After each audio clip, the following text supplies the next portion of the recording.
Hi friends, പുതിയൊരു വീഡിയോയിലേക്ക് എല്ലാവർക്കും സ്വാഗതം. ശ്രേയയാണ് രമേശിന് സ്ഥാനാർത്ഥിക്കുള്ള സീറ്റ് വാങ്ങിച്ചു കൊടുത്തത് എന്ന് കേട്ടപ്പോൾ ചാരുവിനും ആകാശിനും ബാലനും ഗോവിന്ദനൊക്കെ സംശയം വരികയാണ്. അവൾ എന്തോ മറ്റൊന്നും ഉദ്ദേശിച്ചിട്ടുണ്ട്, അതിനാണ് അവളിപ്പോൾ രമേശിനെ സ്ഥാനാർത്ഥിയാക്കാൻ ഒരുങ്ങുന്നത് എന്നുള്ള കാര്യം ബാലന് മനസ്സിലാവാണ്. അപ്പോൾ ബാലൻ ഒന്നും മിണ്ടാതെ നിൽക്കുമ്പോൾ ഹേമ ചോദിക്കാൻ, എന്താണാവോ വീട്ടിലെ കാരണവരും മിണ്ടുന്നില്ലല്ലോ, ഞാനെന്ത് മിണ്ടാനാണ്, ഇതൊക്കെ എവിടെ ചെന്ന് അവസാനിക്കുമോ എന്തോ, എനിക്കെന്തോ ഇതൊക്കെ പന്തികേടായിട്ട് തോന്നുന്നുണ്ട് എന്നും പറഞ്ഞ് ബാലനും ഗോവിന്ദനും അവിടെ നിന്ന് പോവാണ്. അപ്പോൾ ആകാശിനും ചാരുവിനും ഇതിലെന്തോ ഒരു ചതിയുണ്ട് എന്നുള്ള കാര്യം മനസ്സിലാവുന്നുണ്ട്.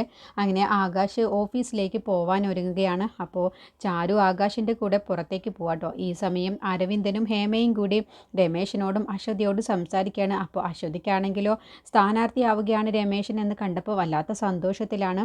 അപ്പോൾ ഹേമ പറയണേ, നിങ്ങൾ രണ്ടുപേരും കൂടി ശ്രേയ അവിടെ പോയി കാണണം, അവളുടെ ഓഫീസിൽ പോയി കാണണം, എന്നിട്ട് ശ്രേയയ്ക്ക് ഒരു പൂമാല ഇട്ട് കൊടുക്കണം, എന്നിട്ട് നിങ്ങൾ നന്ദി പറയണം. കാരണം നിന്നെ ഈ വീട്ടിലുള്ള ആര് തന്നെയും മതിക്കാറില്ല, നിന്നെ എപ്പോഴും എല്ലാവരും കളിയാക്കുകയും പരിഹസിക്കുകയും ഒക്കെ അല്ലേ ചെയ്യാറുള്ളത്, എന്തിന് തുണിക്കച്ചവടക്കാരി പോലും നിന്നെ ഒന്ന് ബഹുമാനിക്കാറോ ഒന്നും തന്നെ ഇല്ല. അതുകൊണ്ട് ഇപ്പോൾ നിനക്ക് ഒരു നിലയും വിലയും വരാൻ പോവുകയാണ്, അതും എൻ്റെ ഈ വീട്ടിലേക്ക് മരുമകളായി വന്നു കയറിയിട്ടില്ല, ആലോചനയാണ് നടന്നിട്ടുള്ളത്. അപ്പോഴത്തേക്കും ഈ വീട്ടിലുള്ള എല്ലാവരും നല്ലതുപോലെ നല്ല സ്ഥാനത്ത് ഇരിക്കണം എന്നൊക്കെ ആഗ്രഹിച്ചത് കൊണ്ടല്ലേ അവളുടെ സഹായം കൊണ്ട് നിനക്കിപ്പോൾ ഈ സ്ഥാനാർത്ഥി പട്ടം കിട്ടിയത്. അതുകൊണ്ട് നീ അവളെ പോയി കണ്ട് നന്ദി പറയണം, നിങ്ങൾ രണ്ടുപേരും കൂടി ഓഫീസിലേക്ക് പോവണം. അപ്പോൾ രമേശൻ പറയണ, അത് ശരിയാണ്, അപ്പച്ചി പറഞ്ഞത് ശരിയാണ്, ഞാൻ ഉറപ്പായും അശ്വതിയെയും കൂട്ടി അവിടേക്ക് പൊയ്ക്കോളാം. അല്ല, എന്താണാവോ അമ്മാവൻ ഇങ്ങനെയൊക്കെ സംസാരിച്ചത്, അത് നീ ഒന്നും മൈൻഡ് ചെയ്യേണ്ട, അങ്ങേരെ അങ്ങനെ പലതും പറയും, നീ അതൊന്നും മൈൻഡ് ചെയ്യേണ്ട, നിങ്ങൾ രണ്ടുപേരും കൂടി പൊയ്ക്കോ എന്ന് പറയട്ടോ.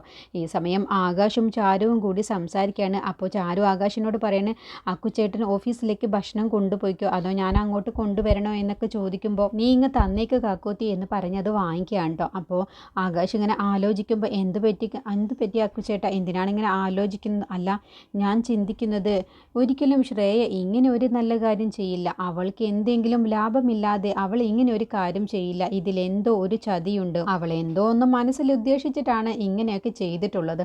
അപ്പോൾ ചാരു പറയുന്നത്, അത് ശരിയാണ്, അക്കുച്ചേട്ടൻ പറഞ്ഞത് ശരിയാണ്, അവൾ എന്തോ ഉദ്ദേശിച്ചിട്ട് തന്നെയാണ് രമേശ് ചേട്ടൻ ഇപ്പോൾ സ്ഥാനാർത്ഥിയാക്കി കൊടുത്തിട്ടുള്ളത്. അത് എന്തായിരിക്കും കാക്കോത്തി? അത് വേറെ ഒന്നുമല്ല, ഇപ്പോൾ അമ്മായിയും അരവിന്ദേട്ടനുമല്ലേ അവൾക്ക് സപ്പോർട്ടായിട്ടുള്ളൂ ഈ വീട്ടിൽ, അങ്ങനെ ഓരോരുത്തരെയായി അവൾക്ക് സപ്പോർട്ടായി അവൾ ചേർത്ത് പിടിക്കുകയാണ്. ഇനിയിപ്പോൾ ഇങ്ങനെ സ്ഥാനാർത്ഥിയാക്കിയത് കൊണ്ട് തന്നെ രമേശ് ചേട്ടനും അശ്വതി ചേച്ചിയും സ്വാഭാവികമായിട്ടും അവളെ സ്നേഹിക്കാൻ തുടങ്ങിയില്ലേ, അത് തന്നെയാണ് അവളുടെ ലക്ഷ്യം. അങ്ങനെ ഈ വീട്ടിലെ ഓരോരുത്തരെയായി അവളുടെ ഭാഗം നിർത്താൻ വേണ്ടിയാണ്. അപ്പോൾ ആകാശ് പറയുന്നത്, അങ്ങനെയാണെങ്കിൽ ഇതിന് ഇപ്പം തന്നെ ഒരു തടയിടണല്ലോ. അത് വേണ്ട അക്കുചേട്ട, കാരണം അവളുടെ ഉദ്ദേശം ദുരുദ്ദേശമാണെങ്കിലും കൂടിയിട്ട് ഇപ്പോൾ അശ്വതി ചേച്ചിക്കും രമേശ് ചേട്ടനും അത് നല്ല സന്തോഷമായില്ലേ, അവൾ കാരണമാണെങ്കിലും കൂടി രമേശ് ചേട്ടന് ഇപ്പോൾ ആഗ്രഹിച്ച ഒരു സീറ്റ് ലഭിക്കുകയും ചെയ്തില്ലേ, അതൊരു സന്തോഷമുള്ള കാര്യം തന്നെയല്ലേ അക്കുചേട്ട. നീ പറഞ്ഞതൊക്കെ ശരി തന്നെയാണ് കാക്കോത്തി, പക്ഷേ ഈ സന്തോഷം അധികകാലം നിൽക്കുമെന്ന് എനിക്ക് തോന്നുന്നില്ല. അതെന്താ അക്കുചേട്ടൻ അങ്ങനെ പറഞ്ഞത്? എനിക്ക് ശ്രേയയെക്കുറിച്ച് നന്നായിട്ട് അറിയാം, അവൾ അങ്ങനെ ആർക്കും ഒരു സഹായം ചെയ്തു കൊടുക്കുന്നവളല്ല. അതൊക്കെ അക്കുച്ചേട്ടൻ പറഞ്ഞത് ശരി തന്നെയായിരിക്കും, പക്ഷേ ഇപ്പോൾ അവൾക്ക് ഇവിടെ എല്ലാവർക്കും നല്ലത് ചെയ്യണം എന്നുള്ള ഉദ്ദേശം എന്തുകൊണ്ടെന്ന് വെച്ചാൽ എന്നെയും അക്കുച്ചേട്ടനെയും ഏറ്റവും മോശക്കാരാക്കാൻ വേണ്ടിയും നമ്മളോടുള്ള പക തീർക്കാനും കൂടിയാണ്. എന്നിട്ട് ഈ വീട്ടിൽ അവൾക്ക് വലിയ സ്ഥാനം ഉറപ്പിക്കാനൊക്കെയാണ് അവൾ ഇങ്ങനെയൊക്കെ ചെയ്യുന്നത്. ഇതുവരെ നമ്മളോടുള്ള ദേഷ്യം തീർക്കാൻ വേണ്ടി ഓരോ തരത്തിലും ഓരോന്നായിട്ട് നമ്മളെ ദ്രോഹിച്ചു കൊണ്ടിരിക്കുകയായിരുന്നു. പക്ഷേ ഇപ്പോൾ ആദ്യമായിട്ടാണ് ശ്രേയ നമ്മളോടുള്ള ദേഷ്യം തീർക്കാനാണെങ്കിലും കൂടി നമ്മളെ തോൽപ്പിക്കാൻ വേണ്ടിയാണെങ്കിലും കൂടി ഒരു നല്ല കാര്യം ചെയ്യുന്നത്. അപ്പോൾ നമ്മൾ രണ്ടു കൂട്ടരും നല്ല സന്തോഷത്തിലല്ലേ, ശ്രേയയും നല്ല സന്തോഷത്തിലാണ്, ഈ വീട്ടിലുള്ളവരും സന്തോഷത്തിലാണ്. ഏറ്റവും കൂടുതൽ സന്തോഷിക്കുന്നത് രമേശ് ചേട്ടനും അശ്വതി ചേച്ചിയുമായിരിക്കും. എന്തായാലും ശ്രേയയെ കണ്ട് അക്കുചേട്ടൻ എന്തായാലും ഒരു നന്ദി പറഞ്ഞേക്ക്, എന്തോ എനിക്കൊന്നും മനസ്സിലാകുന്നില്ല എന്നും പറഞ്ഞ് ചാരുവിനോട് യാത്ര പറഞ്ഞ ശേഷം ഓഫീസിലേക്ക് പോവാണ്. ഓഫീസിലെത്തിയ ശേഷം ആകാശം നേരം വഴുകി എന്ന് കരുതി അവിടെ നിന്നും ആകാശിൻ്റെ കസേര എടുത്ത് മാറ്റാൻ ഒരുങ്ങുമ്പോഴത്തേക്കും ആകാശ് അവിടെ എത്തുകയാണ്. അപ്പോൾ രാജേന്ദ്രൻ പറയണേ, ആകാശ് സാർ, ഒരു മിനിറ്റ് വൈകിയിരുന്നെങ്കിൽ ഇപ്പോൾ നിങ്ങളിരിക്കുന്ന ആ കസേര അവിടെ കാണില്ലായിരുന്നു. ഇതില്ലേ നമ്മുടെ പിയണ് അവിടെ കാത്തു നിൽക്കുന്നത് കണ്ടില്ലേ, അത് എടുത്തോണ്ട് പോകാൻ വേണ്ടി. അയ്യോ സാർ, വെറുതെ എന്നെ കുറിച്ച് ഇല്ലാത്തത് പറയല്ലേ, ഞാൻ അത് ഉദ്ദേശിച്ച് ഇവിടെ നിന്നതൊന്നുമല്ല, ഞാൻ ഓരോന്നും ആലോചിച്ച് വെറുതെ നിന്ന് പോയതാണ്. അപ്പോഴത്തേക്കും ശ്രേയയുടെ റൂമിൽ നിന്നും സൗമ്യ വരികയാണ്. എന്നിട്ട് ആകാശിനോട് പറയണേ, ഈ മാസത്തെ ലാസ്റ്റ് കളക്ഷൻ്റെ റിപ്പോർട്ട് അവരുടെ റൂമിലേക്ക് ചെല്ലാൻ വേണ്ടി പറഞ്ഞു. ഓ അത് ശരി, ഇപ്പം തന്നെ ചെല്ലാൻ പറഞ്ഞിട്ടുണ്ട്. ഞാൻ ഇപ്പം തന്നെ അവരുടെ റൂമിലേക്ക് പോയിക്കോളാം സൗമ്യ എന്ന് പറഞ്ഞ് അതിൻ്റെയൊക്കെ പ്രിൻ്റ് എടുക്കാൻ വേണ്ടിയിട്ട് പോവുകയാണ് കേട്ടോ ആകാശ്. ഞാൻ ഇതിൻ്റെയൊക്കെ പ്രിൻ്റ് ഔട്ട് എടുത്തിട്ട് വരാം എന്ന് പറഞ്ഞ് ആകാശ് പുറത്തേക്ക് പോവാണ്. അപ്പോഴത്തേക്കും അവിടേക്ക് രാഷ്ട്രീയക്കാർ വരികയാണ് ശ്രേയയുടെ റൂമിലേക്ക്. വരൂ ചെയർമാൻ സർ. ഞാൻ പറഞ്ഞതുപോലെ ചെയർമാൻ ചെയ്തോ എന്ന് ചോദിക്കുമ്പോൾ നിങ്ങൾ പറഞ്ഞതുപോലെ തന്നെ ചെയ്തിട്ടുണ്ട്. സ്ഥാനാർത്ഥിയായിട്ട് രമേശിനാണ് എന്നുള്ള കാര്യമൊക്കെ അവിടെ പോയി പറഞ്ഞിട്ടുണ്ട്. എന്തു പറ്റി മാഡത്തിന്? എന്തിനാണ് മാഡം എന്നോട് പെട്ടെന്ന് വിളിച്ച് ഇങ്ങനെ രമേശിനാണ് സ്ഥാനാർത്ഥി എന്നൊക്കെ പറയാൻ പറഞ്ഞത്? ഞങ്ങൾ ആ രമേശിന് ഒരു മനുഷ്യനായിട്ട് പോലും കാണുന്നില്ല. പിന്നെ എന്തിനാണ് മാഡം ഞങ്ങളോട് അയാളെ സ്ഥാനാർത്ഥിയാക്കണം എന്ന് പറഞ്ഞത്? അത് കേട്ടും കൊണ്ടാണ് ഇനി ആകാശ് അവിടേക്ക് വരുന്നത്. അങ്ങനെ ആകാശ് ശ്രേയയുടെ റൂമിലേക്ക് പോകാൻ ഒരുങ്ങാണ്. അപ്പോൾ സൗമ്യ പറയണേ, ആകാശ് അവിടെ ചെയർമാനുമായിട്ട് ശ്രേയ മാഡം സംസാരിച്ചുകൊണ്ടിരിക്കുകയാണ്, അപ്പോൾ അവിടേക്ക് പോവണ്ട എന്ന് പറയട്ടെ. അപ്പോൾ ആകാശ് ശ്രേയയുടെ റൂമിൻ്റെ അവിടെ നിൽക്കുകയാണ്. എന്നിട്ട് ശ്രേയയും ചെയർമാനും സംസാരിക്കുന്നതെല്ലാം തന്നെ ആകാശ് കേൾക്കുകയാണ് കേട്ടോ. അങ്ങനെ ശ്രേയ പറയുകയാണ്, അതിന് ചെയർമാൻ ആരാണ് രമേശിനെ സ്ഥാനാർത്ഥിയാക്കാൻ പോകുന്നത്? അയാളോട് വെറുതെ പറയാനാണ് ഞാൻ നിങ്ങളെ ഏൽപ്പിച്ചിട്ടുള്ളത്, അല്ലാതെ രമേശിനെ ഒരിക്കലും സ്ഥാനാർത്ഥിയാക്കാനൊന്നും പോകുന്നില്ല. അത് കേട്ടപ്പോൾ ചെയർമാൻ അങ്ങ് പുഞ്ചിരിക്കുകയാണ്. അത് ശരി, അതായിരുന്നോ മാഡത്തിൻ്റെ ഉദ്ദേശം? എന്തിനാണാവോ മാഡം അങ്ങനെയൊക്കെ പറയാൻ വേണ്ടി പോകാൻ പറഞ്ഞത്? എന്താണ് മാഡം ഉദ്ദേശിക്കുന്നത്? ഞാൻ 10 ദിവസത്തിനുള്ളിൽ ആ വീട്ടിലേക്ക് മരുമകളായി കയറാൻ പോവുകയാണ്. അപ്പോൾ എനിക്ക് അവിടെയുള്ള ഓരോരുത്തരെയായിട്ട് എൻ്റെ ഭാഗം എനിക്ക് ചേർത്ത് പിടിക്കണം. അതിന് വേണ്ടിയിട്ടാണ് ഇങ്ങനെ ഒരു നാടകം ഞാൻ അവിടെ പോയി അവതരിപ്പിക്കാൻ വേണ്ടി പറഞ്ഞത്, അല്ലാതെ ഒരിക്കലും അയാൾ ഒരു സ്ഥാനാർത്ഥി ആവാനൊന്നും പോകുന്നില്ല. എൻ്റെ കല്യാണം കഴിയുന്നത് വരെ രമേശിനോട് ഇങ്ങനെയുള്ള കാര്യങ്ങൾ പറഞ്ഞ് അവനെ വിശ്വസിപ്പിക്കണം.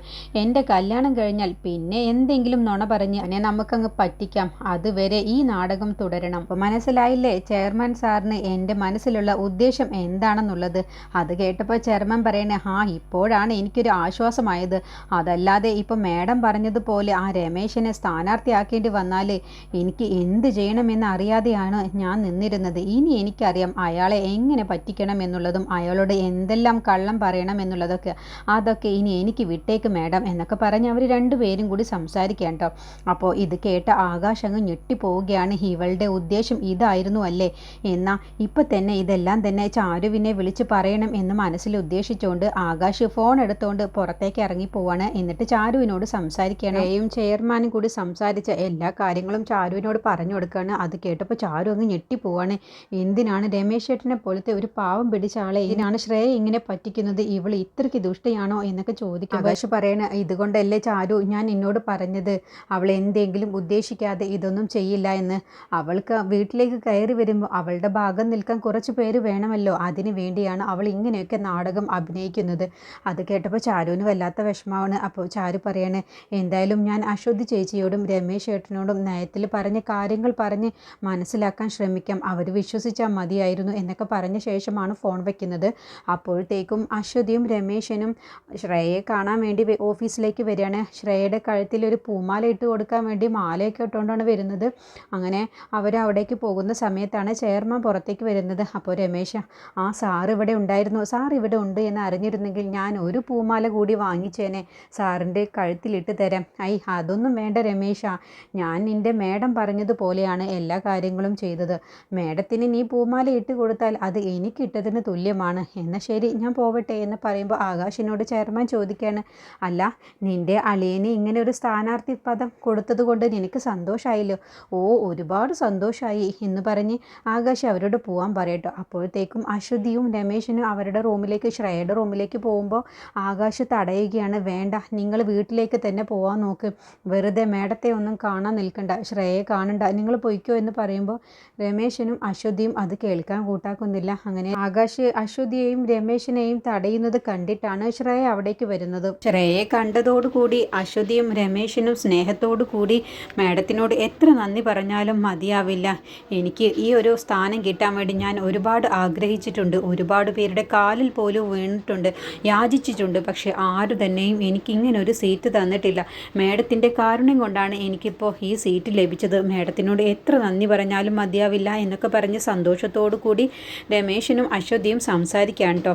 അപ്പോൾ ആകാശം മനസ്സിൽ ചിന്തിക്കുകയാണ്, പാവങ്ങൾ എത്ര സമർത്ഥമായിട്ടാണ് അവൾ അവരെ പറ്റിച്ചിട്ടുള്ളത്. പറ്റിക്കുകയാണെന്നുള്ളത് ഞാൻ എങ്ങനെ ഇവരോട് പറഞ്ഞ് മനസ്സിലാക്കും എന്നുള്ള സങ്കടത്തോടു കൂടിയാണ് ആകാശം നിൽക്കുന്നത്.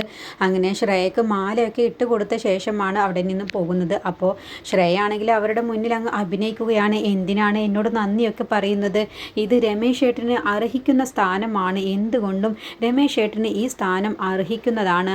അതിനുള്ള യോഗ്യത രമേശ് ഏട്ടനുണ്ട് എന്നൊക്കെ പറഞ്ഞ് വെറുതെ അങ്ങ് രമേശിനെയും അശ്വതിയൊക്കെ പുകഴ്ത്തി സംസാരിക്കുകയാണ് ശ്രേയ. മനസ്സിൽ ദുരുദ്ദേശം വെച്ച് ആകാശിനെ അപ്പോൾ നോക്കുന്നുണ്ട്. കണ്ടില്ലടാ, ഞാൻ നിന്റെ വീട്ടിലെ ഓരോരുത്തരെയായി എൻ്റെ ഭാഗം നിർത്തുന്നത് നീ കണ്ടില്ലേ എന്നുള്ള ഭാവത്തിലാണ് ശ്രേയ ആകാശിനെ നോക്കുന്നത്. അങ്ങനെ രമേശനും അശ്വതിയും സന്തോഷത്തോടു കൂടി അവിടെ നിന്ന് പോവാണ്. സമയം ചാരു അവരെ കാത്തു നിൽക്കുകയാണ് ഈ സത്യങ്ങളെല്ലാം തന്നെ അവരെ പറഞ്ഞു മനസ്സിലാക്കാൻ വേണ്ടി. പക്ഷേ രമേശനും അശ്വതിയും ചാരുവിൻ്റെ അടുത്തേക്ക് സന്തോഷത്തോടു കൂടി വന്ന്, ഞങ്ങൾ ശ്രേയ മേഡത്തിനെ പോയി കണ്ടു, എനിക്ക് എൻ്റെ സന്തോഷം അടക്കാൻ കഴിയുന്നില്ല, ഞാൻ ആഗ്രഹിച്ച ഒരു സീറ്റാണ് എനിക്കിപ്പോൾ കിട്ടിയിട്ടുള്ളത് എന്നുള്ള സന്തോഷത്തിലാണ് കേട്ടോ രമേശൻ. അങ്ങനെ രമേശൻ അകത്ത് പോയി കഴിഞ്ഞ ശേഷം ചാരു അശ്വതിയോട് പറയണേ, ചേച്ചി ഒന്ന് അവിടെ നിന്ന്, എനിക്ക് ചേച്ചിയോട് ഒരു കാര്യം പറയാനുണ്ട്.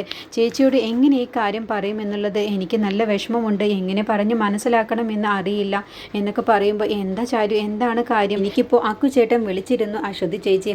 ഞങ്ങൾ ഓഫീസിൽ ചെന്നപ്പോൾ ആകാശിനെ കണ്ടതാണല്ലോ, അവൻ സന്തോഷത്തിലായിരിക്കില്ലേ വിളിച്ചിട്ടുള്ളത്? അല്ല, സങ്കടത്തിലാണ്. സങ്കടത്തിലോ?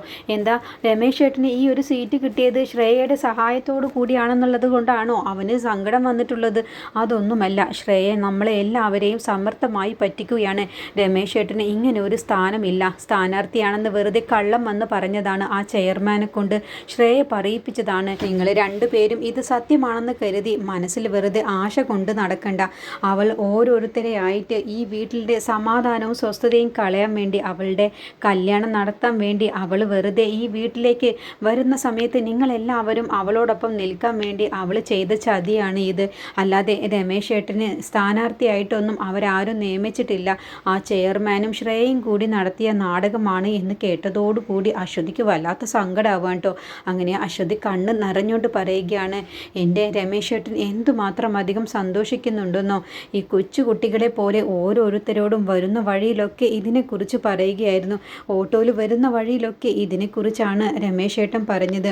എൻ്റെ രമേശ് ഏട്ടൻ എന്തുമാത്രമാണ് ആഗ്രഹിച്ചിട്ടുള്ളത്. പക്ഷേ ഇത് എങ്ങനെയാണ് അറിഞ്ഞത് എന്ന് ചോദിച്ചപ്പോൾ ചാരു കാര്യം പറയുകയാണ്, ചെയർമാനും ശ്രേയയും കൂടി സംസാരിക്കുന്നതെല്ലാം തന്നെ ചേട്ടൻ കേട്ടതാണ് എന്ന് ചാരു പറയട്ടോ. ഇതിനെക്കുറിച്ചുള്ള ബാക്കി റിവ്യൂ അടുത്ത വീഡിയോയിൽ പറയാം.